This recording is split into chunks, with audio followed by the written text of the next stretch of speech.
Hello, and thank you for joining us once again, a webinar with UX Team by Nearsoft. Today we're going to be talking to you about validating your product with usability testing. My name is Kim Lantis. I'll be your host today, and joining me are fellow Nearsoftians, Diana Arvayo.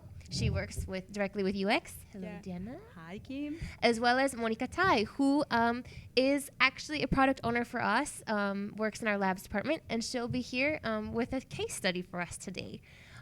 Before we get started, I just want to show you these beautiful faces to let you know that UX team, we're all part of a much larger team here at Nearsoft.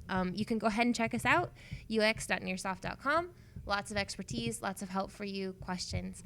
So let's go ahead and get started. Today's agenda, first we're going to be looking at a major challenge that all software development teams face, what that is, and how we can help with that.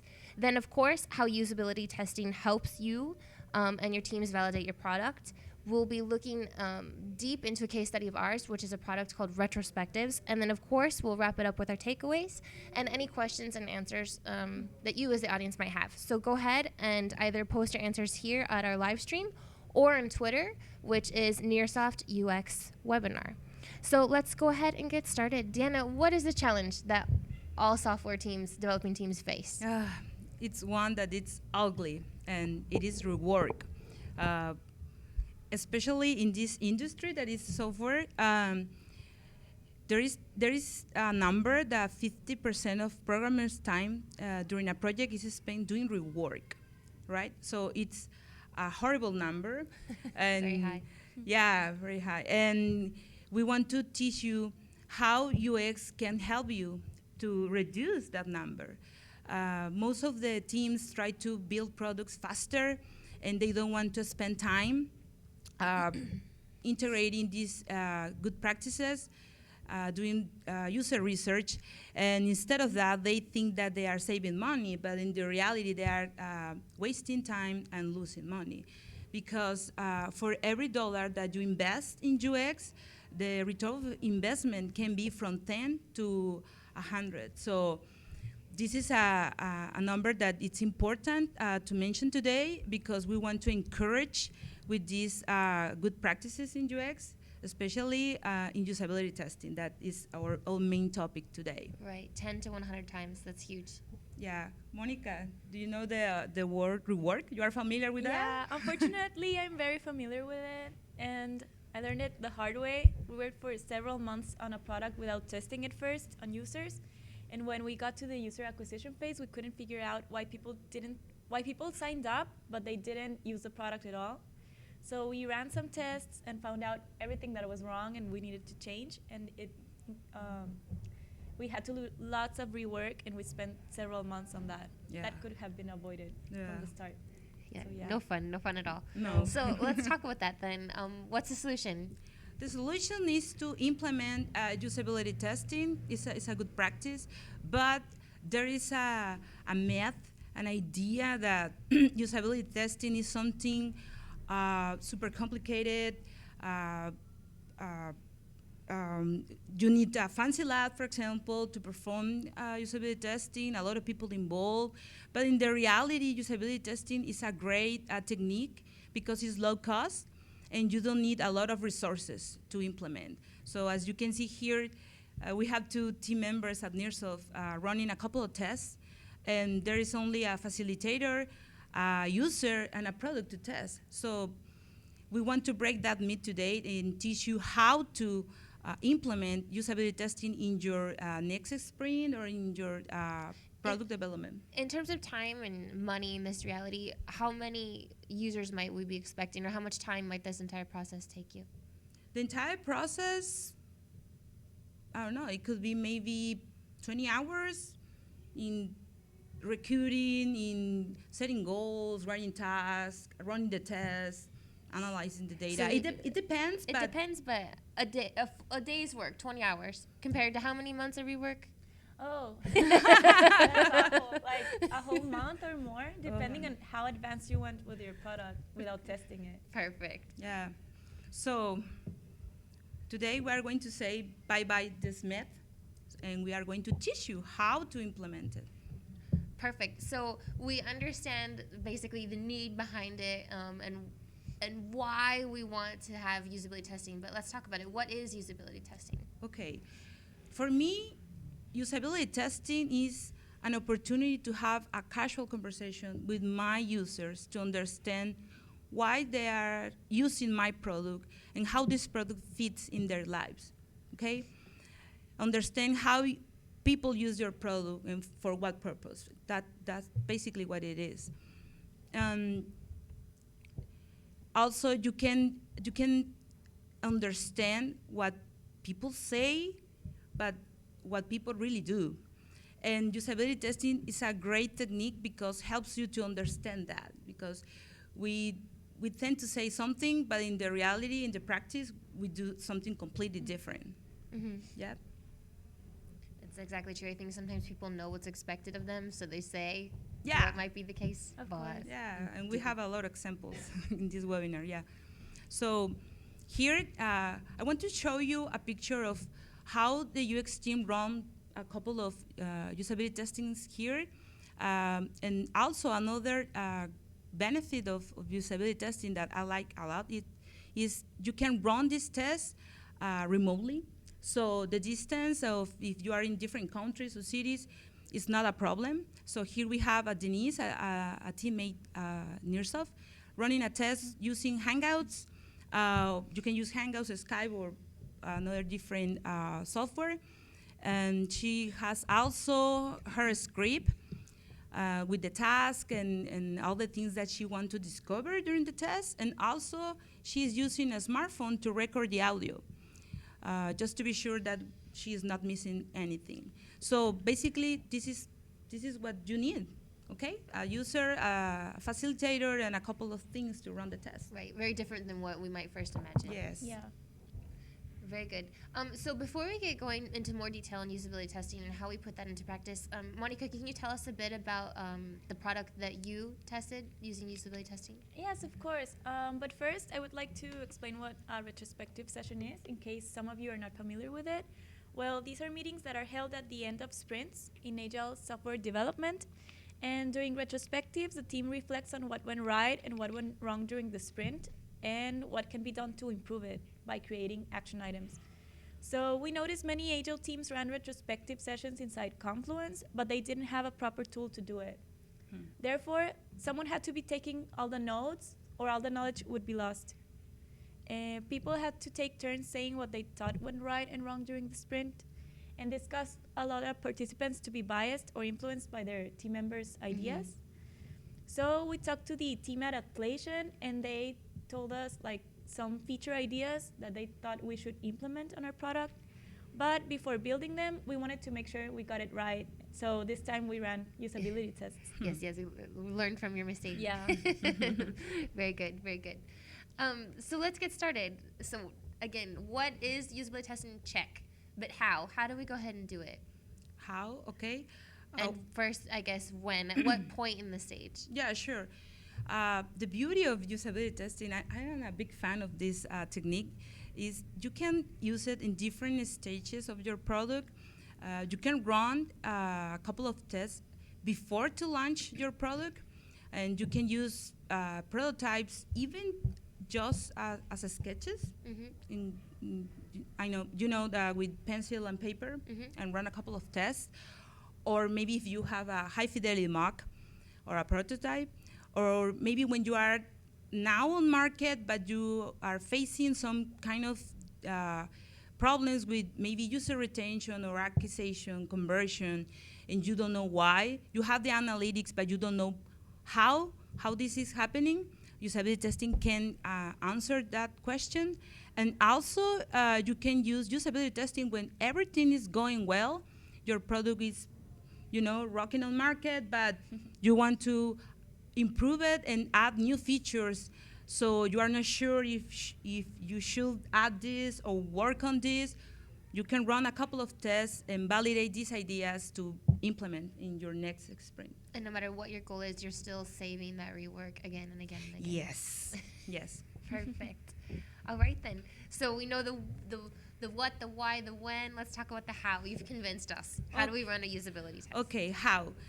Today, we are going to explain these 7 steps on how to run usability testing. And there are these 7. The first one is set a goal, define an audience and recruit the participants, write tasks, prepare the settings and recording devices and all the things that you need to run the test, run the session, and analyze the findings, what you can do with all the feedback that you gather, and then iterate again. Yeah. Very good, very good. So step 1, setting the goal. What should our goals look like?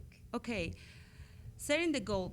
This is an important first step because we need to be sure that what we want to test. Sometimes we want to, when we start, and even that happens to me, I want to test the whole product, the whole workflows.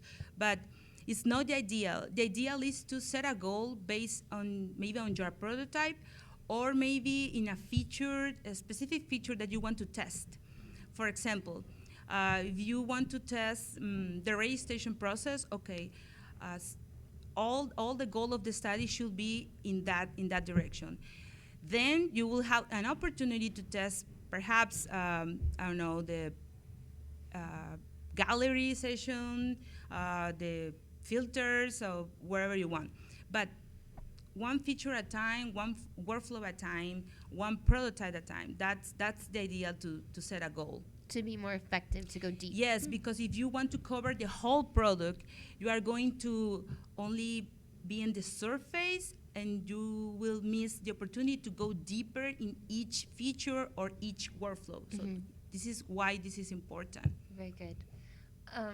So how about you, Monica, with your retrospectives? What were the goals that you decided to set? Well, our main goal with the test was to determine if our add-on was user-friendly and intuitive, and if the features that we had in mind were actually valuable to users running and participating on retrospective sessions. We wanted the add-on to adapt to teams' needs and not the other way around. Nice. And again, so I understand that you did this before you actually had the product. You did it with prototypes? Yeah, we did it with mock-ups. Okay, perfect. We didn't want to build until we validated everything. Less rework from the start. Perfect. So you set your goals and you want them to be narrow so they can be effective. But what comes next after that? What comes next is who is participating in these tests, in these sessions, and this is a big question. And when we start with usability testing or when we want to gather feedback, the most common thing is to present our prototype to our teammates or our families or our friends. But it's not recommended because they are not our users, so we need to find it. And what we recommend is to, first of all, avoid to recruit these people, and then look, for example, in lists of people who contact customer service or help desk and see why they are contact them and see if they are complaining in something. So in that way, you have a name and an email account and a reason to contact them. So this is a good start to say, hey, I want to recruit you because I think, well, you are my user and I want to hear your feedback. And they have feedback to give him and willing. They've already shown the willingness. Exactly. So this is a good start. Also, you can look for users in the natural habitat. That means that so I know that sounds like jungle? I know that sounds like National Geographic, but it's true. When we say natural habitat, that means that if you are designing a product, for example, for people who wants to track their progress in gym, well, go to the gym. Look for that kind of people. Maybe they are strong users in Fitbit or Apple Watch or some similar products, and you can invite them and say, "Hey, I want to hear your feedback on a product that I'm building," right? Or you can also use social media. Monica is a great example of this. I think you use Meetup a lot, right? Yeah, I use Meetup a lot since you can find interests by city. So if you want to, I don't know, talk to people who are animal lovers, you will definitely find lots of groups with people interested in talking about it who actually meet several times a year. And you can talk to them. You can also contact like the group leader and ask him for feedback or to do it remotely. LinkedIn groups work great if you're looking for people from a specific profession. Also, Slack communities. There's Slack communities for designers, entrepreneurs, everything. So you can always find the profile of that you're looking for and contact those people, and they will give you feedback. It's really easy. Nice, thank you. Yes. And also, you can provide a reward to the participants. And when we say reward, it could be a gift card or maybe a free trial version of your product, 2 months of your product in free, something like that. And this will help you to encourage people to say, yes, I want to participate in your study. And to perhaps participate again in the future. I'm sorry, what? And perhaps participate again in the Oh future. yeah, be more willing definitely, to do it definitely. again. Yeah, you can contact them again because they will be happy to help you. Yes. Perfect. So how about you, Monica? You use Meetup to find, well, in occasion you use Meetup. What else Yeah. did you, who was your audience for Well, Retrospective? this time I didn't have to go to social media to find the participants. Fortunately, we work in a software development Right. company. We were already in our users' natural habit, so recruiting people was really easy. We just had to step out from our desk and talk to people on the hallway, for example. Right. And our criteria was people who were already familiar with Confluence, who use it with their team as a wiki or knowledge repository for a project, and people who regularly participate in retrospective sessions with their team. That was it for us. Perfect. So we selected the who's. Then what comes next? And did you offer a reward? Let's move on. No, Okay. no, we didn't. Since it was coworkers this time, I didn't offer a reward, but But next time it'll be candy bars or a yeah, lunch I'll date keep or it in something mind for involved. next time. Yeah, Definitely. a candy bar works, especially for coworkers. Okay. Perfect. So we have your audience chosen, your goals selected, your audience chosen, Mm-hmm. and what comes next? Step 3. Okay, we need to be ready with the task that we want to test during the session, right? So there are 2 advices here. And the first one is to all the tasks that you will be writing should be following the goal, Mhm. right? If we say we want to test the registration process, all the tasks should be in that goal. Mhm. And then you will have the opportunity maybe to test the gallery or the different features, I don't know. But try to be focused only on the goal, on the main goal. Mhm. And the other important thing is to avoid to provide users a list of steps that you want to see during the test. Like, for example, hey Kim, I would like to see how is your registration process. So please go to the registration, to the main menu, click on registration, then fill all the data with your name, with creating a password, Mhm. and then please accept the terms, and then press register Mhm. or create an account. Because what you are measuring here is only the time that you are spending To on do the follow process. these Mhm. steps. Yes. But not the process itself. But not the process, how the people think, how the people do. So instead of that, what we recommend here is to provide to the participant a goal. So in that case, it should be something like, hey Kim, I would like to see how you create an account. Mhm. And I will see everything, how you do, if you read all, if you know where is the registration process, if you understand how to create a password, because sometimes passwords are kind of tricky with minimum characters, and sometimes people don't read that. And so Mhm. if I provide you that goal, I will see everything and how you do. Perfect. Exactly. Going back to what people do versus what Exactly, they say. exactly, Very yes. good. Before we move on really quick and get into the tasks that Monica just chose for retrospectives, I want to remind our audience to go ahead and send us any questions you might have. You can do that at the webinar, which is ux.nearsoft.com // webinar -live, and also at Twitter. So let us hear from you. So cool. Monica, back to retrospectives. What were your tasks? Well, mainly we wanted to know how people would share what went right and wrong during the sprint, group similar ideas by affinity, because when you're working with several people on a sprint, of course you're gonna notice the same problems or the same things that went right. We wanted to see how these people would group similar ideas. Also, we wanted to know how they would vote for the most important topics, how many votes they wanted. We wanted to see how they would create an action item and actually assign them to a team member to track its process. And at the end, we wanted to see if the summary of the retrospective session made sense to them and if it helped them track the progress of what they had to do to improve. Very cool. Excellent. So we have our tasks assigned, our goal, the who, the what now. So what comes next? What comes next is to be ready. All right. Okay. Very good. And to be ready, that means that you need to send a friendly reminder to the participants that, hey, tomorrow is our session. Please, I would like to see if you can confirm, something like that, because for us it's important, but people tend to forget. So it's important to remember that. And also, we recommend to practice your script aloud. And this is because we want to sound casual, familiar, relaxed during the test, because this is help us to make the people feel comfortable during the test. I've heard that it's useful to practice in front of perhaps a significant other. I've even heard people that they practice in front of their pets. It's good to have some type of a live audience. Hey, I'm That's going a to good do it. idea. Yeah. And they love you no matter what. Yeah, with my dogs. Yeah, talking with my dogs. Yeah, but it's important.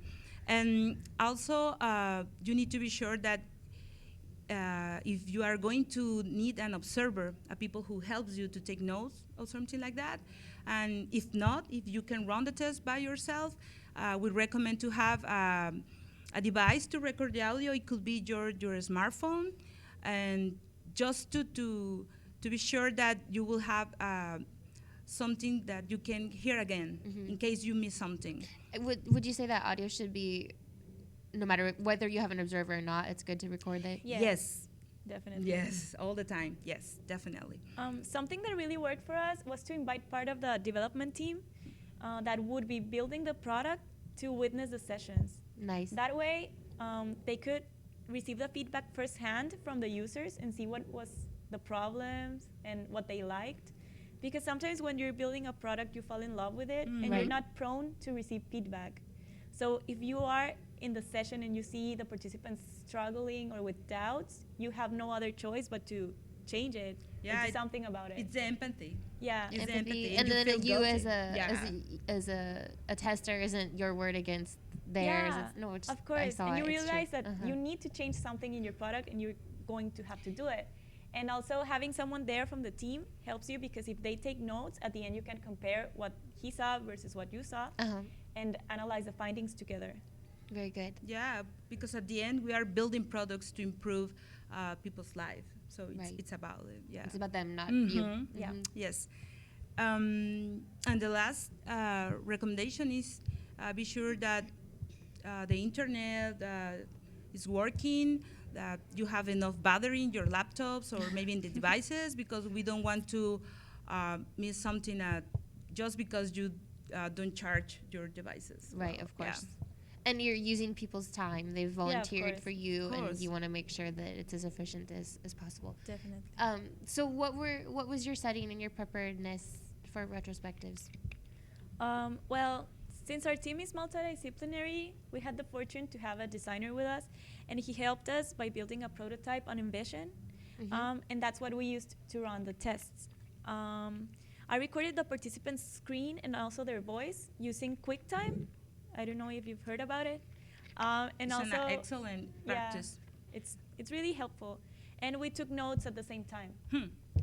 Also, something really important here is that I had my script printed out so I wouldn't forget any questions or any steps. Right. And I also kept updating the script. Like if I realized that something came up during the participants and I needed to probe further, I would include that in the next test. Right, and even no matter how many times you practice in front of your dog, in real life, it's real, and we tend to forget, get nervous or whatever. So Yes, it's of good to course. have that. Yeah, and ahead. it's good because you have an order Yes. also. Perfect consistency. Yes. Which is really key to any type of testing and exactly. scientific analysis, I think. Perfect. So what do we see here? Can you talk about this a little bit, Monica? Yeah, as you can see, we have a lot of screens here. That's what we used for our prototype. InVision enabled us to link one with the other. So if participants clicked on a specific area of the screen, they would be taken to the next step, and it sort of worked like the button. Right. So they thought it was kind of functional, Right. but it wasn't. It was static, and it was really helpful for us. We made a screen for every part of the process that we wanted to test with the participants. Instead of build everything. Yeah, instead of building a product, which would take lots of weeks. Right, right. Very good. So what about running the actual session? Okay, we are ready to run the session because we have our participants, our script, a goal. So now what we need to do is, first of all, make feel people comfortable. And this is important because we can't say, hey, I want to test this, so start. No, people are people, so we want to feel, like comfortable in a safe place, in a safe environment. So say hi, introduce yourself, introduce the people who is helping you, but also it's important to let the people know that in this particular session, we are evaluating the product and not you. And this is completely crucial, because if you don't let the people know that, they feel observed and they feel nervous because, oh no, Kim is evaluating how I perform with this iPhone or with this website, and they feel nervous, stressed, and they don't open enough that provide their feedback. So it's important to let them know that. And if something goes wrong during the test, it's okay. It's also important to let them know it's not your fault, it's our fault, it's the product fault, so that's okay. Did you have something to say, Monica? Yeah, what Dana said exactly. Like sometimes people are nervous because they don't want to mess up, or if they are struggling to find the next step or a button, they feel like it's their fault. But in fact, what I tell them is, well, thank you for not being able to find it, because that means we have to change something in the design or in the flow of the app. Exactly.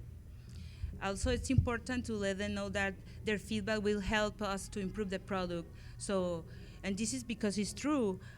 We appreciate a lot of users' time, so they are helping us to improve the product. So it's a good practice to let them know. But also, you need to let them know that you will be quiet most of the times.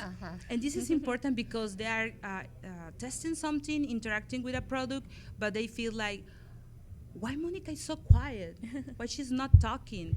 And she's observing me. Right. The natural will be to see you as like an instructor or a teacher, and when you're not doing that. Yeah, and it could be an awkward moment for them, so we want to avoid that. So it's important to explain to the user that you will be quiet because we want to see how you interact with the product, and we want to hear your feedback. It's your time, not my time. So it's the reason why it's important. And also let the users know the instructions, like we want to hear you speak aloud when you are interacting with the product, because this is one of the one of the biggest values of this technique, because it's like a superpower. You are inside of the people's mind, but in the reality you are listening what they say, and this is because they are interacting with the product and speaking aloud at the same time, saying exactly what they are thinking.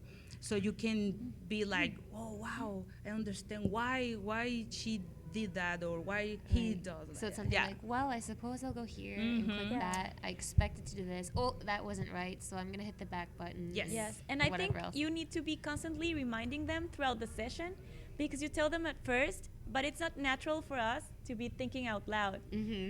So after a while, they forget to do it, and you have to remind them again, like, please tell me what you're thinking. Unless you're my mother. I always hear her around the house. I'm like, Mom, are you talking to me? No. Who are you talking to? Myself? Yeah, you need that. Yeah, and encourage constantly. Yes. And the last advice is avoid explaining or defining the product.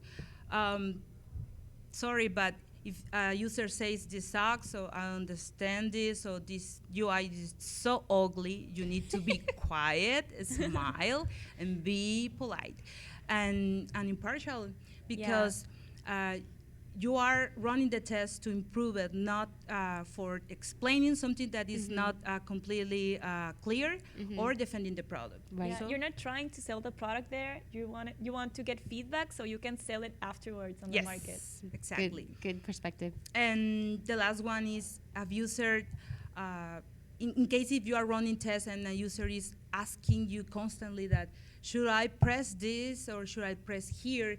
Instead of answer the question, you can say, what do you think? Something like that. Because if you answer the questions, you are missing valuable feedback there, Right. and what they are thinking or what they expect to see. So always ask, what do you I think? ran into that a lot, like while running the tests. People wanted to see if they were right. Like, should I click here? What's gonna happen? And I would say, well, you tell me. Do you think you have to click there? What are you expecting to happen once you do? And what are you hoping for? Yeah, what are you hoping for? So you have to remind them constantly as well, because it's natural for people to ask for validation, but it's natural part of the process. Yes. So in addition to that, what else did you come against in running your session with retrospectives or learn? Well, people were always nervous to mess up and to miss a step, but it's normal. Like, it was good. Like, while running the tests, we got a lot of feedback and it helped us improve. So we ran the test with 7 participants, and we showed them our prototype and asked them to perform specific tasks. InVision really worked for us because they were static mock-ups that are linked together, and so, well, it really worked, but also I had to be asking participants, how would you do this, instead of asking them to do it? Right. Because, for There's instance, limitations there. Yeah, there's limitations because they cannot drag and drop. It's static. Right. So first, I would ask them, how would you do it? And I would record their answer, and then I would actually ask them to do that thing. Right. Yeah. And I compared what they wanted to do versus what they did. And that way we realized what we had to change. Cool. So I understand you have some slides of what you were showing people, some close-ups of those slides that we had seen earlier. Yeah. Do you want to walk us through the most important parts? Of course. This one is the think step. Here, we wanted to avoid bias and participants influencing each other by other teammates' inputs on what went wrong and right during the sprint. So we came up with the idea of blurring other participants' cards in this part of the session. And we wanted to make sure that this was not confusing for our users. So in this screen, we asked them what they thought these blurred cards were, and they all got it right. So we knew that we had to keep this feature. Then came the grouping step. And here we wanted to see how participants would intuitively group similar cards. We wanted to see if dragging and dropping was the way to go, or if they had to have a specific button to do it, or click somewhere. And we realized that it was natural for people to drag and drop cards onto each other. Then on the voting step, what we wanted to find out is how many votes they wanted to have and how many times should they vote for a specific topic. And here we realized people wanted to have unlimited votes, but they just wanted to be able to vote once per topic. So we changed that. And then we wanted to see how they would create action items and to assign them to team members. We wanted to see if they should assign them to one team member or if 2 people or more could be responsible for executing one action. And we thought it would be the second. That was our guess. Like, people want to assign something to several people. But all of them told us that one person should be accountable per action item. Right, and I think that makes sense too, everyone's responsibility, it becomes no one. Yeah, of course. So we changed that. That was really valuable for us. And at the end, we wanted to see if the summary that we were providing was useful for them and if it would help them keep track of the session and what they found out. So that's that. So once you've ran your session, of course, Monica already gave us a little bit of the analysis that she found, but let's talk about analyzing our findings. Okay. Well, when you gather all this feedback, and the next big question is, okay, then what am I supposed to do with this? And what you can do is start reviewing task by task and see how many participants run into the same issues and compare and discuss, of course, always with your team and compare your notes and all these findings. Also, you can analyze what the user was trying to do versus what the user really did, because this is something that we mentioned at the beginning. People say something, but they do something completely different. And what I like a lot of the case study of Retrospectives is that Monica first asked, how do you do that? And then she asked for see how they did it. And she said that sometimes it was completely different, and sometimes it was the same that they described at the beginning. So it's important to review also this. Also, you can analyze which tasks were the most success and unsuccess and why. And this is about that usability testing is not only to find things that are going wrong with your product, but it's also to see what things are going well to keep it or improve it. So it's important to discuss the positive and the negative things also. And it's important to see also emotions, the body language, the expressions, and all the things that the users express during the test, even if they are not related exactly with the features. But for example, if they compare your product with another, or if they say, I love this feature so much, or I like the color palette, things like that, and how they react when they see it, it's important. So this is the reason that why we need to observe the people. If you are running tests in a remotely way, if it is possible, please use your camera. It's important to see also their faces. Right. Yes. And also, if everything goes well during the test and your users were able to complete all the tasks and reach all the goals, it's important to see if they did it in a slow way, because if they did it in a slow way, it doesn't mean necessarily that, whoa, my product is okay because all my users were able to reach the goals. Right. Maybe what you can need to improve is how your product perform, and see if they are taking much time reading, understanding, Right. to complete the task. So it's important to see also the time spent. Right. Because I think in the real world, I mean, your user in that setting is going to move forward because that's what they're there for. Yeah. But in an actual user in reality might just throw in the towel and be like, ugh, Yeah, I don't have like, time for this. I don't get it. It's too hard. Uh-huh. I'll move on to another product or app or whatever. Exactly. Exactly. Yes. Perfect. So in addition to some of the findings you already shared with us, what else did you find with retrospectives? Well, we gathered a lot of information, but I'm going to share with you like the main things we found out that we had to change and improve, and also what things were liked by the users that we kept. First of all, we found out that people did not read. That's a little sad. But we had instructions on all screens. But once they asked them how would they do something, people just assumed and said what came to mind first.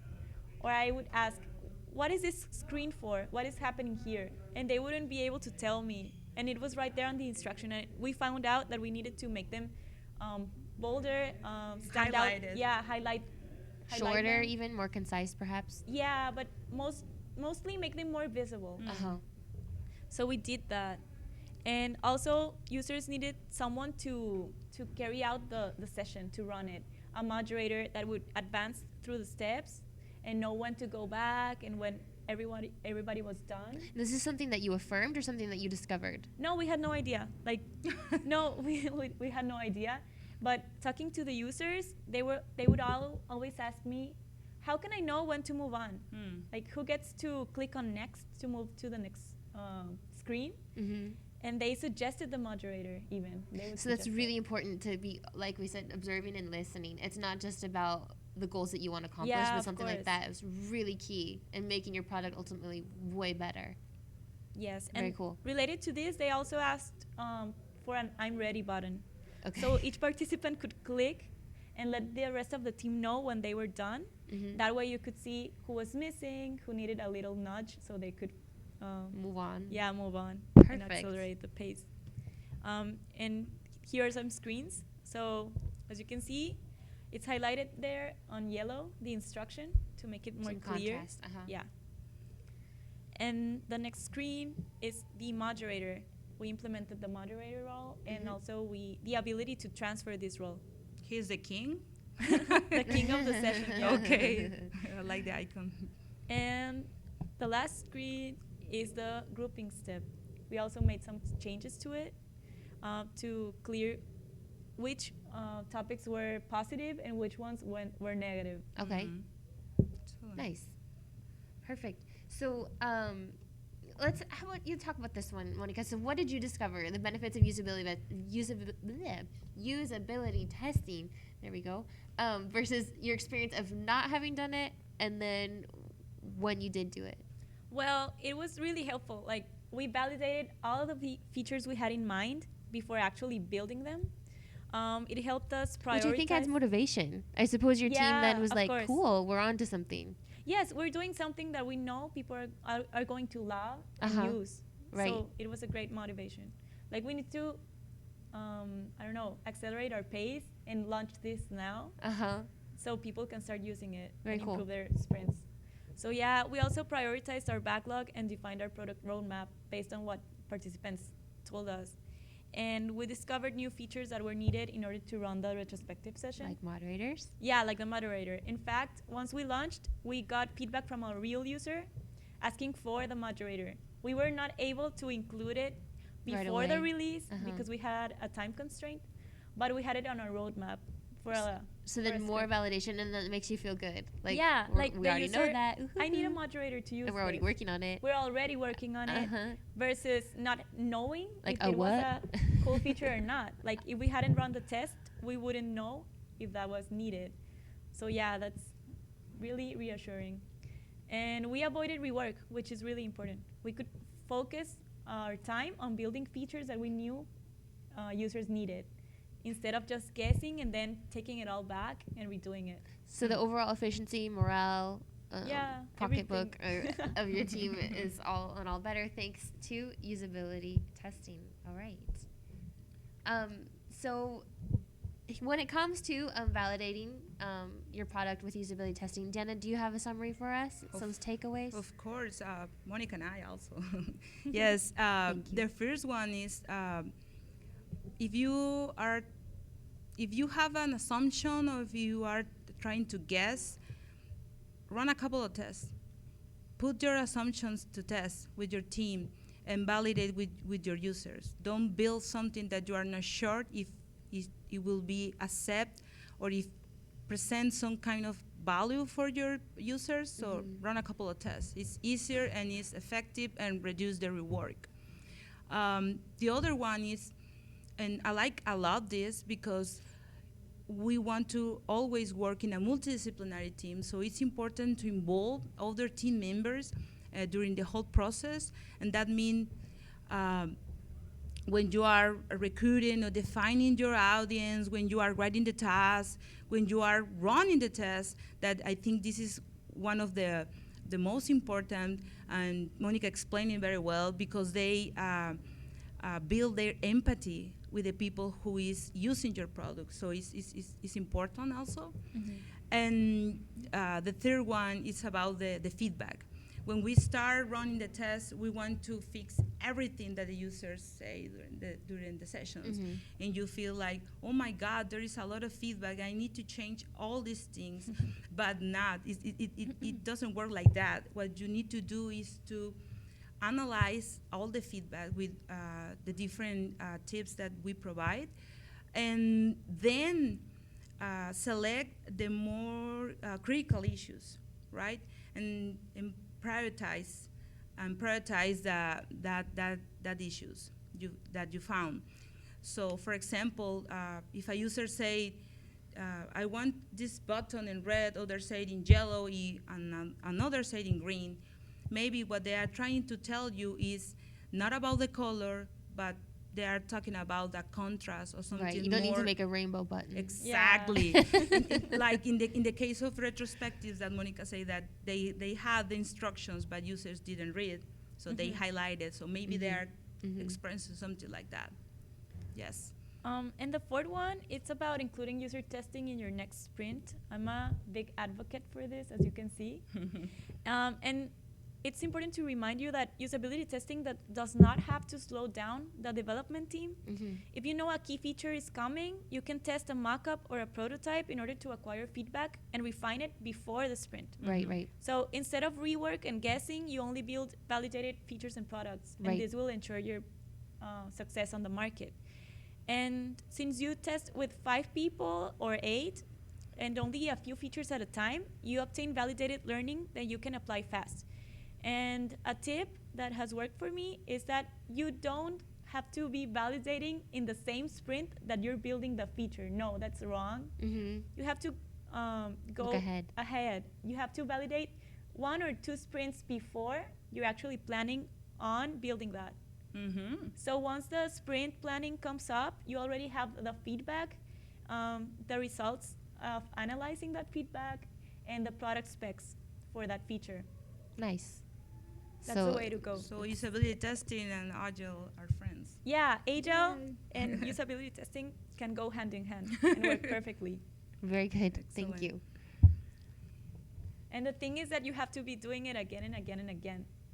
When you're going to launch a product, like we said, when you want to know what's going on with your product, solve a problem that you're facing, you always have to be doing it. Very good. So last words of wisdom, Diana. This is not my words, but it's a quote that I like a lot. And it's important to remember that usability testing is about people and how they understand and use the things, and it's not about technology. Right. Yes. Again, going back to it's not about you, it's not about your product, it's about the people who are going to use it. Yeah. I like that. So before we wrap up today, there is a question from an audience member. Emmy, I believe that's how you pronounce it. I'm sorry if I'm incorrect. But Emmy wants to know, what would you do if a user doesn't want to speak out loud? Would you insist on it, or do you have a different approach? Well, of course, I would insist on it at first. In my experience, what works is that you keep asking them, like, what do you see here? What are you thinking now? What should you do next? If they are not willing to say it out loud, you should probe him with questions, and that way you'll obtain the feedback. Yeah, How she's do an you do it, expert. Diana? Yeah, you answered perfectly. Yeah, that it is. You need to ask the questions that you would like to hear from them, and that's it. Asking and asking again. Very good. Yeah, because people are shy also. Yeah. So it's a good practice. Thank Yeah. you, Monica. So first you'd explain, I would hope that you would, because it's really useful for me and this and this and But that. if And if it- they're still not, then You just have to ask, what's creative. going on? What is this screen for? What do you think will happen next? Like a child. Yeah. Why? without Why? telling Why? them what to do Without- next. yeah, without so you have bias. To Yeah. be Avoiding aware bias. of that. Of course. Yes. Very good.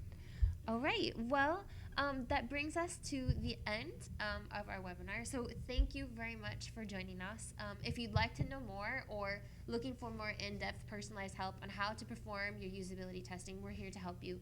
So go ahead and check us out again at ux.nearsoft.com. You can also give Sandra a call. Her number is 408-890-2115. Or go ahead and email us, ux-team@nearsoft.com. So thank you, Diana, Monica. I think it was a great and useful session for everyone. And until next time, UX Team by Nearsoft. Bye.